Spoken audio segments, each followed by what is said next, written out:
ഇതാണ് അപ്പോൾ ഞാൻ ഹാർവെസ്റ്റ് ചെയ്ത സുക്കിനി. ഇത് ഉണ്ടായിക്കഴിഞ്ഞാൽ പെട്ടെന്ന് വളരും കേട്ടോ. അപ്പോൾ ഈ സുക്കിനി നമുക്ക് വേറെ മത്തങ്ങ, കുമ്പളങ്ങയൊക്കെ ഇല്ല, അതുപോലെ തന്നെ ഉപയോഗിക്കാം. അവിയലിടാം. എനിക്ക് മോര് കാച്ചിയതൊക്കെ ഉണ്ടാക്കാൻ ഇഷ്ടമാണ്. പിന്നെ സുക്കിനി തോരൻ ഉണ്ടാക്കാം. അപ്പോൾ ഇത് സാധാരണ ഒരു നല്ല പ്ലാന്റിൽ ഒരുപാടുണ്ടാവും. ഒരു 10-20 എണ്ണത്തിൽ കൂടുതലൊക്കെ ഉണ്ടാവണം. പക്ഷേ നമ്മൾ ചട്ടിയിലല്ലേ, മണ്ണിലല്ലല്ലോ, താഴെയല്ലല്ലോ. അപ്പോൾ ഉണ്ടാക്കുമ്പോൾ അത് ഒരെണ്ണം ഉണ്ടായപ്പോൾ തന്നെ ബാക്കിയുള്ള സുക്കിനികൾ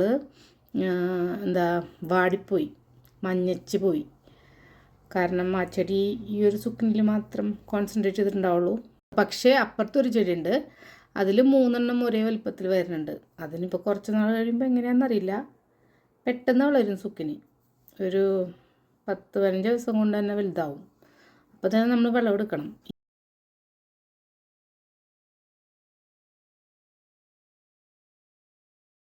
ഈ ഒരു നല്ല പച്ച കളറില്ലേ, അപ്പം തന്നെ വിളവെടുക്കണം.